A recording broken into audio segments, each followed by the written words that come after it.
Welcome to episode 50. Whoa, I didn't even realize it was 50. Geekology. Oh, man, chills. Yes, 50. Big 50. I did not realize that was this week. Okay, cool. So big 50, and this week we're going to be celebrating it in a fake world. We're going to be celebrating it in the Matrix. Yes, you heard that correctly. This week we are covering the Matrix, and joining me as always is Dakota. And you didn't even introduce yourself, bro. Who are you? I don't know. Do I exist? Is this world real? Or are we in the Matrix? The Matrix. Of course, I'm Anthony. Yes. And yeah, I know that we kind of alternate in what we've been up to. What have you been up to, Dakota? How have you been? It's been a little bit since we recorded Rogue One. Yeah, I've been very busy myself with just random projects. I just released my When Does She-Hulk Take Place video, which has done pretty well. The one from the week before, When Does Werewolf by Night Take Place, did a little bit better, but I think it's because it's a little bit shorter. But overall, yeah, that's kept me pretty busy. How's that, by the way, Werewolf by Night? I haven't seen it yet. Dude, you will love it. You will absolutely love it. We should do an episode on it soon because it's short. It's like 56 minutes. Yeah, I've seen that it was a little shorter. I have it on my watch list. It's something I would want to dive into. It looks interesting, and it looks like, I feel like it looks like a good, I wouldn't say departure, but something different than what we usually get from Marvel. Oh, departure is the right word. It's totally separated from the rest of the Marvel Cinematic Universe. From the colors, because there is no colors, it's in black and white. Well, as opposed to a couple like shots of like red, but yeah, it's pretty much black and white throughout the entire thing. It's horror, not like super scary horror, but the horror that you would experience from like one of the Universal monster movies of like the 30s, 40s, and 50s, you know? Oh, like okay. The Frankenstein type stuff. Okay, that's cool. I like that. It's a totally different thing. It's a totally different beast. I think that would be a really fun thing to cover on the show, and it's short. It's only 56 minutes, so we can really take our time diving into every little detail and minutiae. It's really fun. Other than Werewolf by Night and She-Hulk, just enjoying, some of the stuff that's been coming out. I'm a little behind on Rings of Power, but I'm caught up. Same. Yeah, the past 3 episodes I haven't, well, the last 3 episodes of the first season I haven't seen. I do like the show, but the far better fantasy series on TV currently, for me, is House of the Dragon. I didn't expect to get so into that series, but it just goes to show how great of a show Game of Thrones could have been if those final seasons landed. Yeah, the world is just incredible. The setting is amazing. The drama, the political intrigue, everything. And House of the Dragon just takes that to the next level, and it's really, really cool. That's cool. Yeah, I'm going to be honest. I'm not caught up at all on that or Rings of Power. I'm behind on both of those. Mostly because watching anything, it takes me like time to actually sit down. It's a commitment. To watch stuff. It is a commitment. You have to set aside time to watch things. Right. And I'm the heavy gamer side of this podcast. And I probably watch a little bit more anime than you do. Yeah, for sure. In this moment. So there is some stuff, big gaming stuff that's happened, but I'll continue. Continue with what you're saying. Speaking of gaming, sidelining that, actually, really quickly, Andor has been consistently good. Episode 7 has just come out as of recording this episode, and dude, that is an incredible series. I'm so excited to eventually cover that on this show because it's what Star Wars always should be, It's like just so good. But Speaking about gaming, I recently got a PS5, have started playing Overwatch 2, and that's been a lot of fun. Getting back into my boy Hanzo. I know everyone hates Hanzo mains, but he's my guy. You know me, I'm always on the up and up with Overwatch. Overwatch, even with its highs and lows, I'm always there. And believe it or not, and we should at some point, I can actually play with you from my PC. I know, it's cross-compatible, right? It is. So I can actually hop on some matches with you at some point. Whenever you're playing and I'm playing, we can get some matches in together.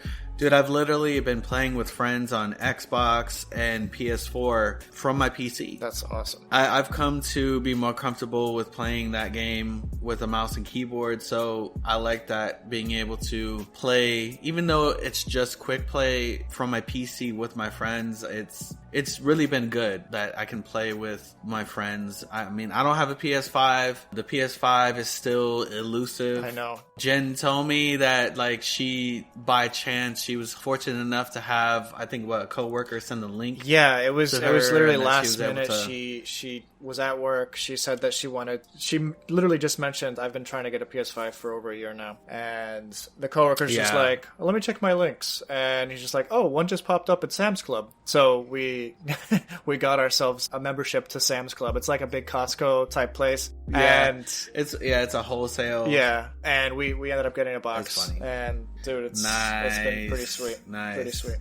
Yeah. Eventually I'll be able to snag one. I know one of the biggest reasons why I wanted to snag one of those is, you got Spider-Man coming out. One of the more heartbreaking things for me is that they had Knights of the Old Republic remake happening, but now that's been sidelined indefinitely because of some studio differences. So that kind of sucks because Knights of the Old Republic is the best Star Wars RPG that exists. Yeah. Totally. But other than that, that's pretty much. I mean, I'm sure I've done a whole bunch of other stuff, listened to a whole bunch of books and whatever. But anyway. Oh yeah, I know. I'm always doing something. What about you, Anthony? So, we covered a bit of Overwatch 2. I've been on that. I've been grinding that Battle Pass. One of the very few games that I'm like, yeah, man, Battle Pass. Like, that's the only very few games that I'll hop on a Battle Pass for. I've also, and we talked a little bit about it yesterday, Marvel Snap. Yeah, we were texting about this. This is a new game that just came out. I don't know the company who makes it, but it's like a collectible card game within the app. It's like called Marvel Snap, and it's a little app, it's a little game, collectible card game that you collect and upgrade Marvel characters' cards and play them in like a quick 3 to 4 minute game that is about gathering as much territory as possible using the allotted points that you have and what you can play at a time. And it's fun. Right. Go ahead. What do you think? I was gonna say that with some of the stuff that he had mentioned, there is features that are missing from that app. Connectivity between friends, establishing guilds. But for the most part, I've actually been having a really good time playing it. I like the fact that the matches are super short. Yeah. Because sometimes, I like Hearthstone, but those matches are long. Even or Legends of Runeterra, which is the League of Legends card game. I like that this was actually very different. Instead of attacking an opponent and their cards, you're trying to gain these territories, but these territories have different things that they do. Right. Some help you out, and some just like mess you up. But whatever help these territories give you, they also give your opponent. So you're both playing with the same rules, basically, but your cards are different depending on what you have in your deck. We'll be back after a quick break. I hate talking. Do you love talking about any topic and are never frustrated during conversations? Then I Hate Talking is not a podcast for you. But if there are topics that you avoid, then listen to I Hate Talking. Do you know the definition of every word others use? I Hate Talking is not a podcast for you. But if you are curious about the definition and historical usage of words, then listen to I Hate Talking. Do you know about current events and other random topics? Then I Hate Talking is not a podcast for you. But if you enjoy conversations on a variety of topics, then listen to I Hate Talking. Listen to I Hate Talking wherever you get your podcasts. Episodes drop every Thursday. Listen, like, and follow I Hate Talking today. Right. And so I would say the thing that I really like about this game is that it's a deterrent to whales. You cannot be a whale in this That's game. a good point. Yeah, you can't just buy your way to being good. You have to literally get good. So the way to get good in this game is obviously by playing it and, just understanding mechanics and the strategy behind it. And there's a battle pass that you get cards from that too. But then there's a collector's level that everybody has access to. And you get random cards as you move up. And so nobody gets the same card with there's like the mystery card that you get. I also like the artwork. I like that they have different variants. I wish that the variants maybe had different abilities. Right. But I do like that there's different artwork. It looks really cool. And that upgrading the cards isn't necessarily making them better. It's just, it adds different effects to them. The upgrading system is a little weird, but I still There's think potential it's cool, there. and I just do it anyway. Yeah, there is potential, and I would say what they have right now is a great start. I think it's really, really cool. I just hope that they don't sell out, because I do hate. Dude, I'm not gonna drop $100 on a CCG. Dude, I don't physically own these things. Yeah, I know. That I'm gonna be spending hundreds of dollars. Now I understand the whales that do, they get paid. Yeah. To do that. Yeah. But it also sucks for the common person, because then it becomes pay to win. This game isn't pay to win. I think that's why I really enjoy it. And the fast matches, dude, you're done in like what, 5 minutes? Tops. 5 minutes Tops. or less. Yeah. Tops 5 minutes. And that's the matches that add the extra round or two. Yeah. So I've been having fun with that. And then today, as of today's Friday, October 21st, I've talked Persona 5 up and down. I've talked about it through different episodes of the podcast. And so they finally released it on PC, Xbox, and Switch. You know, I picked it up on the Switch because I want to play my game on the go. This is, I would say that Persona 5 is in my top 3 games, with Overwatch being up there, even though Overwatch isn't necessarily a game driven by a story, but the lore behind it is what helps drive it. And just, I've spent so much time in that world. And Persona, I have a lot of history there too, starting with Persona 4 Golden. So hold on. Persona 5, I was so happy. What's the game that just came out? So the game that came out, it's not a new release. It's a release on different platforms. The platforms expanded. Oh. So Persona 5 Royal was only on PlayStation for I think it came out back in 2018, and then the base Persona came out I think in 2015, 2016. Or base Persona 5. And so now in 2022, I know it's been many years later, it's opened up to PC, which means that you can actually play it on like the optimal system. You can get the best out of the game, you know, with the PC if you have the right rig. But then you can also, they opened it's on PS5 now. It dropped on PS5 today. It's on Xbox. It's actually on the Game Pass. And I have Game Pass, so I don't even have to pay for it for the Xbox. Nice. And then I was like, dude, the Switch, my heart, dude, I've been dying for a Persona game on the Switch. They had Strikers. It's a different game. Strikers is cool, but I'm kind of tired of those Dynasty Warrior type games. Right. Those are good. You know, that was time of the past for me. I had a great time with Dynasty Warriors. But when it comes to series that I love, I want to play the actual games and not really a spin-off. Sure. And so I was super happy about that, man. Persona 5 Royal, telling you, man, you need to try it out. I think you'll enjoy it. It's on PS5? It's cool. It's on PS5 now. And the cool thing about Persona 5 or the Persona games is that it's almost like Final Fantasy in the way that you don't have to play the other ones to understand this game. Cool. You know, the world is actually, there's elements of the world that are shared within each game. Mm-hmm. You know, the magic, you know how all the Final Fantasies have the chocobos and all that stuff, you know, just like small stuff, but nothing major with the plot that you're like, oh man, I got to go through 1, 2, 3, and 4. Gotcha. So, all right, I got to check it out. Yes, definitely check it out. I think you'll enjoy it. It's, you know, go to Metacritic, dude. It's got a 90 something on Metacritic. So for me, a lot of it has been game. I have to hop on My Hero Academia season 6 has started recently, so I want to hop on that. I'm pretty stoked for that. Nice. They have another anime that dropped that's been pretty big. I've been seeing it on the cosplay circuit for conventions, which is Chainsaw Man. I've seen, okay.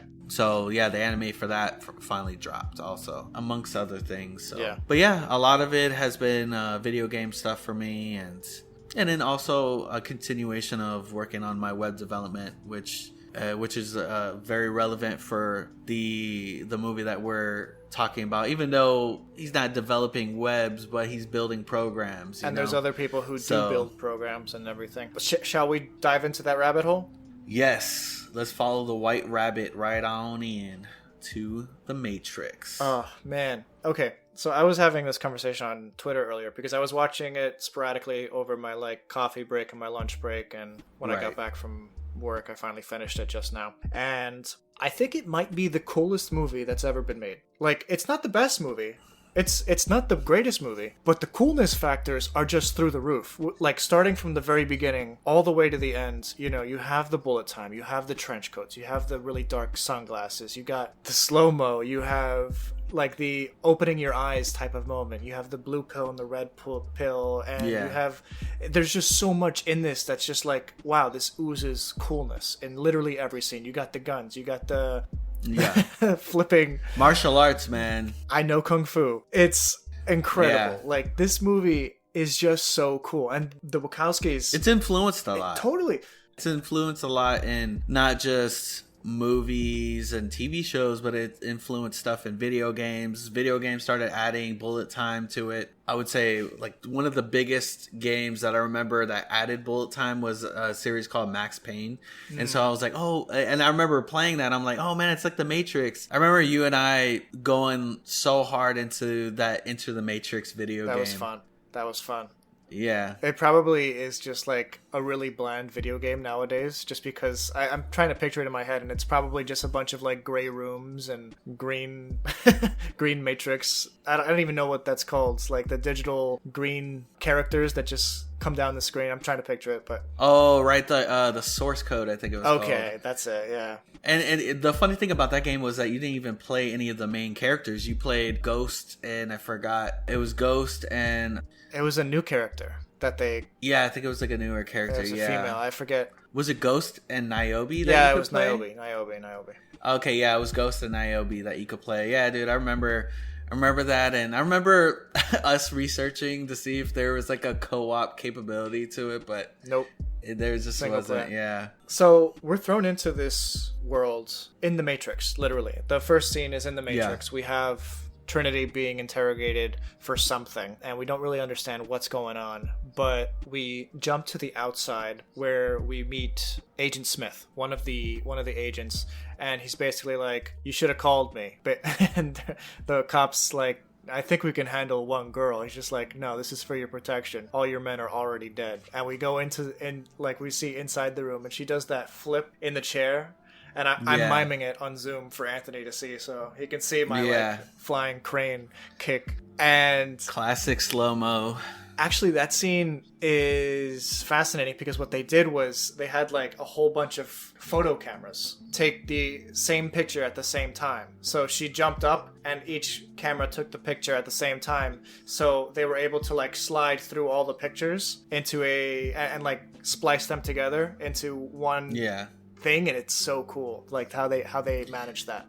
I remember your dad posting something that he was in a booth that was similar like that, like years ago. Like maybe they do it every now and then at like the big photo expos and big tech expos. It reminded me of that. I was like, oh man, that's like very Matrix. Actually, one of the interesting things about the Matrix, and I know that we're kind of talking about the story and I'm kind of taking it out of that, but have you ever seen the trailer for the Matrix? It's a very underwhelming trailer. Yes. And it's like, the movie that I seen was really, really cool, but this trailer doesn't really sell it. Like it's interesting. I've never actually, I don't remember if I'm sure I have, when I was a kid, but this is a movie that came out in 1999, so it's over 20 years old at this point. So I had listened to a podcast on The Matrix. They brought up the trailer for The Matrix and they talked about it. It made me go back and watch it. And I was like, wow, you know what? Like, this is a very underwhelming trailer. Really? It didn't have too much like hype around it during that time. Also, I think it was kind of like a niche thing that a smaller group of people went to. And I think it kind of expanded from there. But it blew up. Yeah. It really blew up. So I love the premise of The Matrix because, beyond like the conspiracy theorists who actually believe that we are in a simulation, right? Because it's thought-provoking. It's a thought-provoking. It is thought-provoking, but it also it's you can kind of put yourself in the story and base some system in your life around the concept of the Matrix, whether it's your day job, whether it's the world and like as a whole, whether it's like a religious organization or some other organization that you're a part of that you just feel like you're part of the system. What's fascinating is you can kind of make this movie about whatever the heck you want, and it'll still reach that same feeling for every individual and for every purpose. But what's so fascinating is that you can literally like apply this concept of like wanting to break free to any aspect of life, and it's still just as relevant. And I think even nowadays it's even more relevant than perhaps it was back then. Yeah. What's cool is that it's typical sci-fi in a way. You know, you have like the AI robots taking over the world, but it takes it to the next level. Like, what if we've already lost the battle? You know, it's not just Terminator where we're losing the war. This is post-Terminator. We've already lost the war, you know? Humans have nuked the planet trying to kill these guys. Didn't work, and now we're basically enslaved into the system, and they're using our literal juices as energy for their program. Right. They were using our electrical impulses for electricity. They're using humans as a battery. Yeah, massive battery. Yeah, 120 volts. Yeah. And there's so many humans. It's like it's an endless resource that they can tap into to continue this lifestyle. I think it's really fascinating. A power station comprised of humans. But it's interesting that, and you know, it's partially because they were on a budget, but I like the fact that it takes place in 1999, but the real story takes place in like 2199 or about that time period, because they don't have to do any crazy science like sci-fi stuff for the real world or the Matrix. Yeah. They just have to film like in a city block or whatever. It's just genius. Right, yeah, it's smart writing, because the world is, most of it, or really just a lot of it, is underground. You don't see Zion until the second one. And so in this one, they were really able to just do what they could on that small budget, and it worked. Like, you believed that it was in the future, but that the Matrix was set in the modern day, which was 99 for when it released. And it was all believable. They did really good job in making you believe that world was a digital world, and that every time that they unjacked, that they were in the actual real world. So it was cool. One of the ways that I think that they were able to accomplish that was specifically using the color grading as a way to trick you into thinking that the real world, or the Matrix, is bland and almost computerized. They gave it like a green overtone that just kind of makes it look washed out. Everything just looks, I don't know what the word is, but boring, almost mundane. The green overtone did really well, because that was the common theme. The source code was the green characters dropping on the screen. Yeah. When you think of the Matrix, that's one of the images you think of. That's like one of the first images you actually think of, is the green characters cascading down the screen. Yeah, that's a good way to put it. And what is so good about that is that it came out at a time where that would have seemed like the logical next step for the digital space, basically, because the internet back in the day, source code and everything, was just very bland green code. Like, if you had like a cellular phone, it wasn't going to have any color on it. It was going to have the pixels inside were like green and black, and that's exactly how it looked at the time. So it kind of just fit the world. And it basically, it's almost like, what if AI happened at that point? And that's how the Matrix just looks now.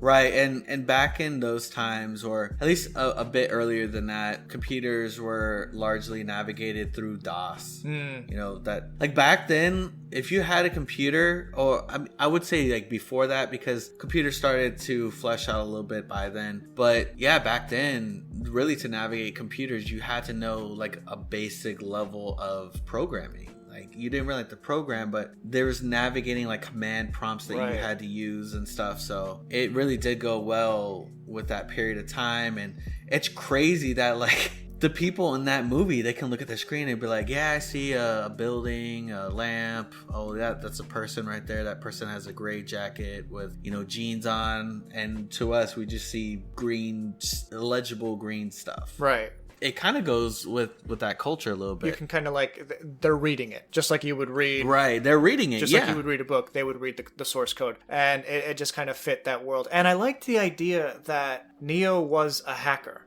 and the hacker was the person who was seeing through the Matrix, you know? And then you had other hackers, like Neo, kind of, before he had ever met Morpheus, he knew who Morpheus was, because he was basically like, if you looked at like the headlines on the computer, Morpheus was this very dangerous criminal hacker type person that there was like a nationwide search for or something like that. And the fact that, and they actually hint at Trinity also being a hacker in the past before she was, you know, booted out of the system. Right. Well, yeah, she was known for taking down a system. Yeah, and he kind of like, he mentions it when they first meet, and they were like, oh, she says that was a long time ago, and it just kind of like goes back to the point where like these individuals don't really know each other beyond like their usernames online. So he's Neo online, she was Trinity online, he was Morpheus online, but they have different names in the Matrix, you know? So I think that it was cool that they were kind of like the open-minded ones, the ones that were able to break free of the program because they were so savvy with programming. So how about Hugo Weaving as Agent Smith? I feel bad for the other agents whenever I'm watching the movie because they just look like they did their job well. I'm not dissing the actors in any way, but they just look like normal white guys. Hugo Weaving is just an angry man, you know? And he hides all that anger behind a very, like, plain facade, but, like, you could just feel the hatred he has for Mr. Anderson behind every line. Let me tell you, I loved Hugo Weaving in that character, in that role, because he's like so Shakespearean with it, dude. He steals everything. He steals the scene. That's what I was trying to say. Like the other guys, the other guys were just very bland, you know. But he was able to stay mechanical and everything, but also have that like deep emotion beneath the surface bubbling down. Yeah, it was great. I loved seeing him on the screen, and it's so funny because whenever I see him, my mind either shoots to Elron or Agent Smith. Totally. So he's like a really good villain or a really good hero. Yeah. He's great. He's a great actor, and he nails it in this movie. Mr. Anderson.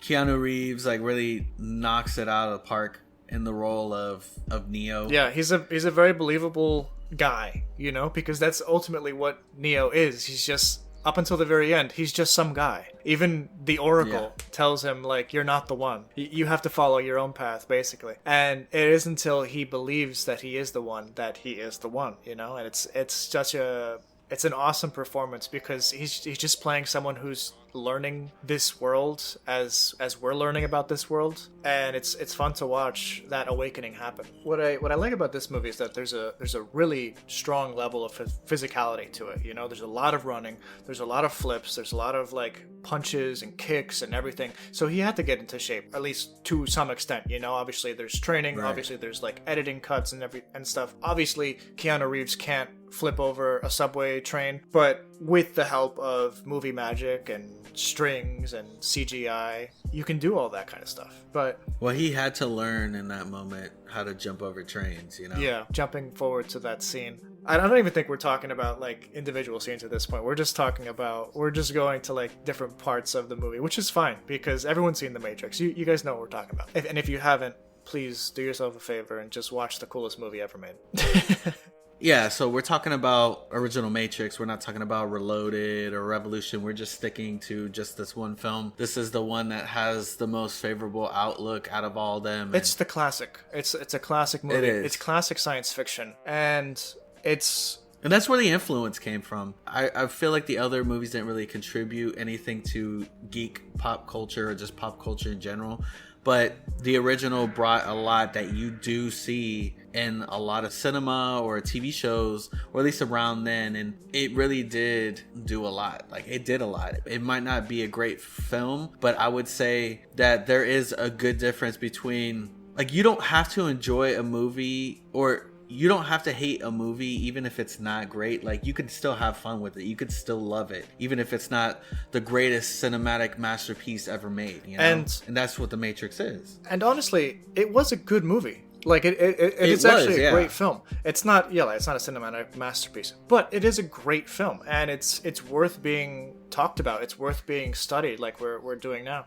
And to that point, going back to the subway scene where he jumps over the train car, you actually do see the strings when he's jumping over. Like if you watch his hands, he wraps his hands around the strings on both sides because it's like around his waist. And he like uses his hands to flip himself back around. It's really fun, actually. If you like, once you notice it, you can't unnotice it. But I love it when you notice some of the like real world stuff within a movie. Yeah, for sure. And it's like really funny. It's like, oh, dude, I definitely seen a wire there. Yeah, you definitely see a wire in that train sequence. But it's all good. It's part of the movie magic, and I don't ever want that to be fixed. Like who cares? It's part of the story at this point. But yeah, so when we're talking about The Matrix, we're not necessarily talking about the series. We're talking about strictly the one film, because The Matrix. The Matrix. I actually haven't even seen the new one that came out, Resurrections. I heard it was a mixed bag. You didn't like it? Dude, a lot of my friends, they liked it, but it just, to me, it was a cash grab. It was a Warner Brothers cash grab. Okay. And it was very apparent. I just feel like it just wasn't good. It was not good. We didn't have Lawrence Fishburne in it. We didn't have Hugo Weaving. And there were these characters that were very much apparent, those characters. Yeah. But there was, it didn't give me that same feeling. It didn't feel right. Right. Okay.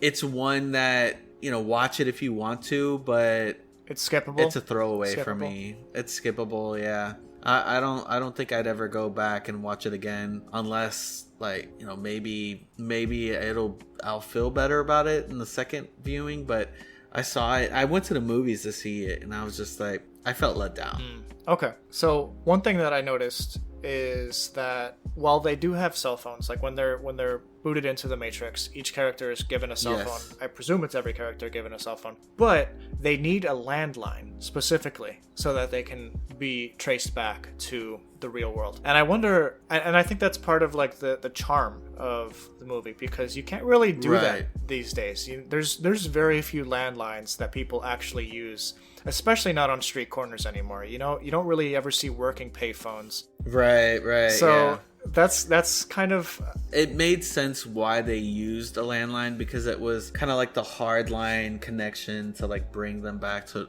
the real world. That maybe, because back then, dude, we didn't have Wi-Fi like that, dude. Yeah, it's true. I mean, yeah, there were cell phones, but just computers weren't looked at portable in that kind of way that they are nowadays. Mm-hmm. But it is interesting when you go back and look at that. See, you and I, we grew up during that time. I remember seeing payphones as a kid growing up. I've even used a payphone before. Yeah, same here. The younger generations, they didn't really understand or like really see those growing up. If they watch these films, they're probably like, dang, y'all really had phones on the street like that? That's a good point. Yeah, Gen Z has no idea what we're talking about.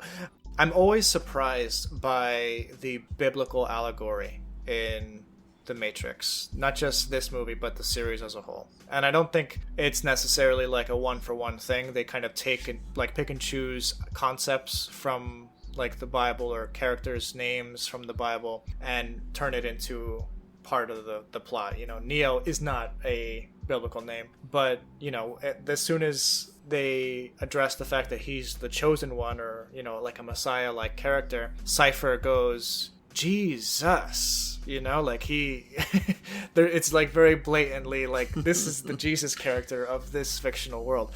And then you have, like characters like that are named like the Trinity, or the ship's called Nebuchadnezzar. The city is called Zion, which, it's very biblical, like everything about it. So I always find that particularly fascinating. Like, what was their intent in reaching for biblical allegory? I'm not really sure, but I do like, I guess when it comes down to it, the idea of a chosen one, a Messiah, it's part of Western culture. The idea of a savior figure coming to rid us of our problems.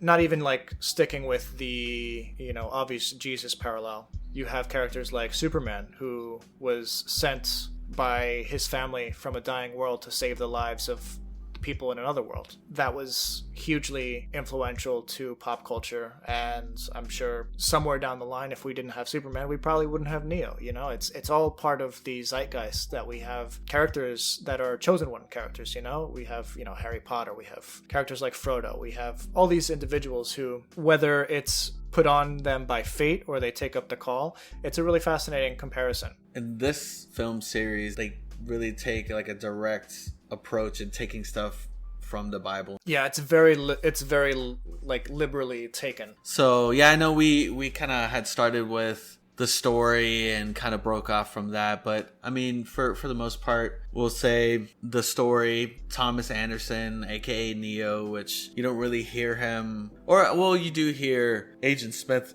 He always refers to him as Mr. Anderson. And so Neo is a famous hacker within the Matrix that gets pulled out by Morpheus and Trinity because he's seen as somebody that could potentially be the one. And Morpheus is dead set on that being the case. They give him the red pill and blue pill, which is, you know, red pill, it has like a trace program in it where they were actually able to physically locate where his body is. And then the blue pill is kind of like, all right, well, I just always assumed that the blue pill is like a sleeping pill that, you know, you'll go to sleep and then you'll wake up thinking like, oh, okay, that was just a dream. Yeah, so the red pill blue pill thing is really, first of all, it's a fantastic shot, you know, like him carrying 2 pills in 2 hands, and then you see in the glasses his reaction of him like leaning towards the red pill.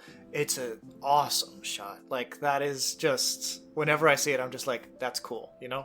There's so many shots in this movie that I'm like, just, that's cool. But yeah, so he takes the red pill. That's the pill. It's almost like choice, you know? He has free will in this moment. You know, you can either go back to your normal mundane life as a hacker, forget this ever happened, or join us, you know? Exactly, right. And of course, I mean, we wouldn't have a second and third film if he had taken that blue pill, so it would have been a short movie. They find him.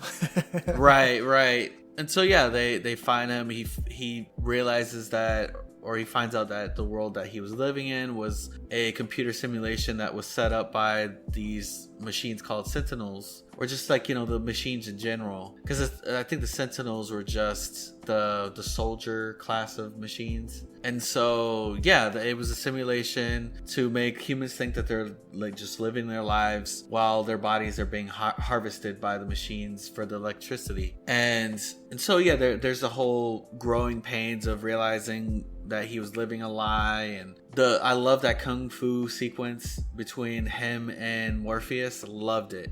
Absolutely loved it. Where he's like, oh wow, I know kung fu, and Morpheus is like, show me. Mm-hmm. Yeah, such a good scene. So awesome. Such a good scene. And they go through different like styles, and they even have like a little bit of wuxia in there. Oh yeah, of course. That was you have to, especially in the 90s. If you have a movie, yeah, I was gonna say, if you have a movie with bullet time, slow mo and stuff, why not wuxia? Yeah. Wuxia being the style of very like floaty kung fu, you know, like floaty kung fu, definitely made popular by Crouching Tiger, Hidden Dragon. Yeah. I mean, other films had that, but that's like the one that always comes to my mind. We should cover Crouching Tiger sometime. That would be a fun one. Dude. I love that. I haven't movie. seen it since I was a kid, so that'll be good. Another good one to cover is House of Flying Daggers. That's a good one. That's a really good one too. Oh, okay. All right, so getting back to the point, but we want to talk about just a bunch of the really cool scenes because there's so much to enjoy in this movie. One of my favorite shots in cinema isn't necessarily when Neo is like dodging the bullets, because it's the most popular, I would say, of the franchise. Yeah, that particular thing is the most popular of the franchise. But I actually like the shot before it, where he shoots at the agent, and you have the agent doing like the dodging, but like impossible dodging, and he's like firmly planted on the ground, but like he's just weaving in and out of the bullets. I think that is right. It looks so crazy. Such a cool shot. It is a cool shot, and you really see how it's like impossible to hit them because they like manipulate the world around them to move really fast. Yeah. And then we get that whole really cool scene where he's dodging the bullets, and Trinity's like, how did you do that? You like, in her eyes, like that's what she saw. Kind of like the way that the agent dodged, like she kind of saw like to him, the world, he manipulated the world around him. So everything slowed down for him. That's what the agents see. Like, that's what they're doing. They're like, doing the dodging and stuff. So to her, like, he's moving really fast. Yeah. It's a really cool just concept. And they actually talk about it briefly earlier in the film, where it's like, this is a program. You can bend the program to your will, or you can break it. And we see him bending it just as the agents are able to bend it. But later on, we see that he's able to physically break it, and that's the point where Neo, or where Morpheus also told him that you won't need to dodge bullets. Yes. He was saying like he was kind of making him seem like he'll be able to move like the agents, and he's like, "Oh, I'll be able to dodge bullets." Yeah, and he said, "What I'm telling you is that you'll get to the point to where you won't need to." Yeah, and when the time we'll comes, get that in this you film. won't need to. Right. I like that scene, kind of bringing it back a little bit, and you had just briefly brushed on it about him breaking the program around him with the child that was bending the spoon. Yeah. And there were so many instances that really pointed out that I'm not bending the spoon, I'm just bending the space around it. Yeah. How when Neo and Morpheus was fighting, he's like, "Wow, you're moving so fast." He says, "What does my muscles and my speed and my strength have anything to do with this place?" Yeah, and they really pointed that out so many times throughout the film, that this place, it's not real, and you can really just manipulate the space around it's almost like Green Lantern's ring. It's dependent on how great your imagination is, or your belief in what you're doing is. And that's another scene. It was all faith at the end of the day. Yes, it's just believing in it. It's a movie about faith ultimately, and that's pretty cool. So we also have that scene where Morpheus is imprisoned, and he's trying to break free of his chains. It isn't because he's super strong that he's able to break the chains, but his mental capacity is greater than the bounds of that world. So he's able to break the chains because he is Morpheus, and he's bending the system. They capture Morpheus because they're trying to learn the codes to Zion, Zion's defenses. Right. And yeah, it's really crazy because they had injected him with something to break his mind, but yet his mind was still strong enough while he was still under the influence of that he was able to break those chains. That really speaks volumes about his mental capacity. And we do learn that Agent Smith wants the heck of that world too. He's like, I don't really want... He's moving outside of his actual programming. He's grown into something that wasn't intended, and you learn a little bit more about that with each film after that. Yeah. And he kind of gets out of control. Yeah, and they actually brush on it in that instances where he's interrogating Morpheus, where he starts showing like real emotion. He's like beating him, and the other agents walk in and they're like, "What are you doing?" Like that's not their MO. Yeah, he has like that whole like monologue that I'm like, this is where I'm like getting the thoughts that like his performance was so like Shakespearean. With like a robotic Shakespeare, because he was still a machine, and he needed to give us that impression that he was a program, and he did really well in that. That's a great point. Yeah, that's a totally great point. Let's talk a little bit about the Oracle, because that's a big pivot in the story where Morpheus realizes or thinks that Neo is ready to learn his fate. And we learn that other characters have based their entire lives off the fact that this person, the Oracle, is capable of like telling them who they're going to be in the scheme of things, in the scheme of this war against the machines.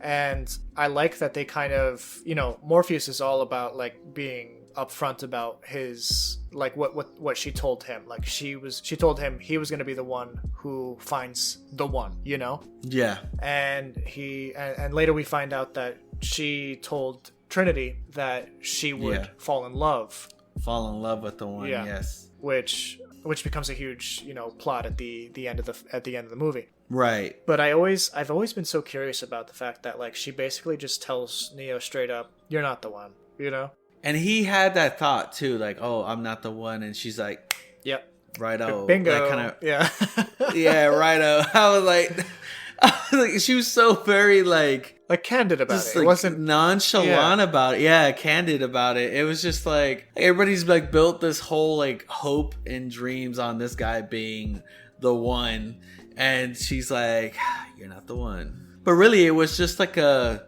nudge. Like, I think it was just like she knew that he was, but like that's not what he needed to hear. I like that. I like that a lot because he needed to realize it himself. He needed to come to that realization that he was going to take up that mantle. The idea of like him being the one and like he's fated to be the one, it kind of like takes away from that ultimate decision of his to help to help Morpheus, you know? And that's ultimately what unlocks the difference between Neo and characters like Trinity, who would have been okay with killing Morpheus so that they don't get rid of the codes to Zion, you know, or the location of it. Neo was different because he literally sacrificed himself in that instance, you know, and he went to go save Morpheus, and that's such a profound moment for the character. That was a really cool scene too, with the helicopter and them shooting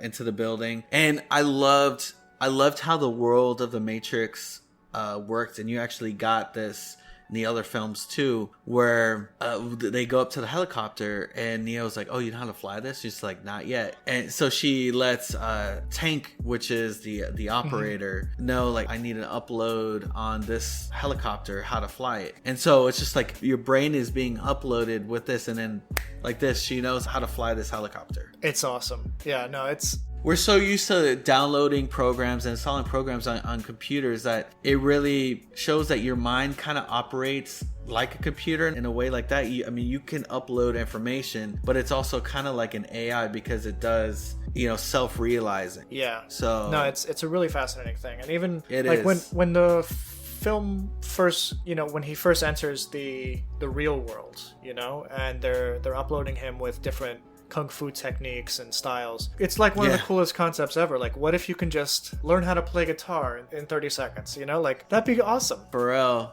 And the thing is that, so you're uploading this information into your mind, right? But like, it didn't really apply to the real world. What didn't? What do you mean? Like, you didn't really see them. I mean, obviously they're not manipulating the space around them as far as... Oh, I see. Like, in the real world. Whenever they actually had combat, or like hand-to-hand stuff in the real world of the Matrix, they weren't using martial arts or anything. They were kind of just people, like, flailing about and fighting. So yeah, Dakota, I've always wanted those long trench coats and sunglasses. Dude, I mean, no movie ever made trench coats cooler than The Matrix. Let's be honest. I know, right? Let's be honest. I know that I was like these like long leathery trench coats, and then they had the sunglasses on. And sadly, whenever you see cool. you see that in real life, the person always looks crazy. It's so weird. Like, you would think it's like the coolest possible thing, but like in person, like in reality, you just look like a creep. Wearing long leather trench coats. No, I mean, hey, try it. Like the guy from... There's this character in Resident Evil 4 who has a trench coat, and he's always like selling items. Oh, like, yeah. creepily. The vendor. That's what it's like in real life. Yeah. We were saying that that you boot up these programs in your head, but only for the Matrix. Like, in the real world, right? It's only for the Matrix. You don't know kung fu. Yeah, exactly. I know that you're not going to be doing bullet time, but I always thought it was interesting that at least not some of the fundamentals or the actual things that you learned for the Matrix, some of it didn't even seem to apply to the real world, or most of it. If I were personally in this position, dude, I'd be on that chair all day just like getting random programs plugged into me so that, when I eventually go into the Matrix for real, I know these things, like, hey, I could speak that language. I can go to any country I want. I can do this. I can do that. I know, seriously, like, I'm pretty sure that there's like a program that allows you, you'd be like, oh yeah, I'm going to be an amazing hacker, a program to be a hacker. I'm sure. Which actually, now that I think about it, is that I know that they kept their eyes on Neo throughout the film, but why did they allow him to become the hacker that he became, you know? Well, I don't know. You know what I mean? Like the Sentinels, the agents, they finally confronted him like, oh, we know who you are, that you're an upstanding programmer during the day and then you're a hacker that goes by Neo at night. But it's like, okay, if y'all knew that like why didn't you stop him earlier before he became the person that he became? I think the entire purpose of the agents is specifically to keep everyone placid and like in line and just keep them in the real world, you know? Right. Or, you know, real world is in like the keep Matrix. them in the Matrix. Yeah. It's so confusing going back and forth between real world and Matrix when the Matrix looks like the real world. Yeah, I think that was their entire like programming. You know, that was their job, was to make sure these individuals stayed in line. So I think whatever they tried to do to him early in the film was a way to, you know, keep track of him. You know, they bugged him to make sure that that he wasn't. That was so creepy. Oh man, it's one of the creepiest scenes. You feel it when you see that bug go in the belly button. You feel it. It's like the weirdest sensation. Yeah, that's why I'm very like particular with my belly button. I don't want anything going in there. Yeah. So I think that was pretty much it. Like, they were trying to just keep track of him and anyone else that the people on the other side were interested in or like contacting. What I find interesting is that I don't think the Oracle is necessarily a hacker, but she's someone who's literally, take a term from 21st century, she's woke, you know, like she has woken up from the real world and is living a fictional life in the Matrix, but she's capable of so much more. For whatever reason, she's a literal prophet, you know? She's like a rogue program. Yeah. I mean, is she? That's actually a good question. Like, is she a real person in the real world? I think I'm pretty sure she's a program. Really? Okay. I think she's like, and I know I'm kind of speaking based on, you know, the other films, but you remember that little girl Sati and her family, those were programs. You're right. And so it's been a minute since I saw the other films. Right. So the Oracle kind of fell in that category. Like, there was real people, and then there was programs that helped continue. They helped the Matrix operate and make it feel like a real world. And then the agents were the ones that kind of were there to rope in anybody that strayed off the beaten path, pretty much. Dude, it's such a cool concept. Everything in this movie, like, you think about any little bit of this movie and you think, hey, that's a cool concept. Hey, that's a really cool outfit. That's a cool haircut. You know, everything about this movie is it just oozes cool. And I think at the end of the day, I hope you guys realize this is the coolest movie ever made. It really is a cool movie. Yeah. And if you've made it to the end of this episode and have not seen it, well, you definitely need to go see it. Yeah. Even if you've been spoiled, it's one of those movies that it's an experience.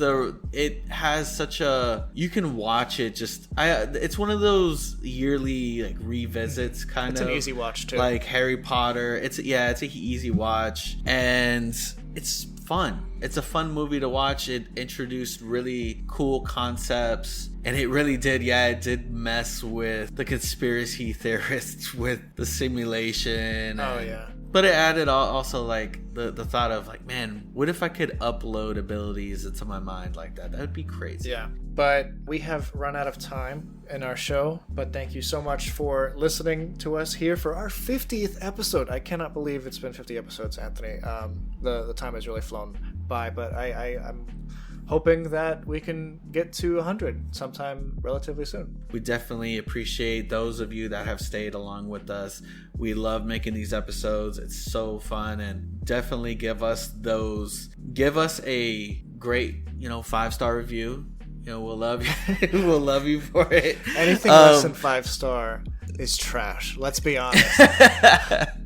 Sometimes I go to like review something and I'm like, this was only a 4-star, but in my head I'm like, but that is so mean.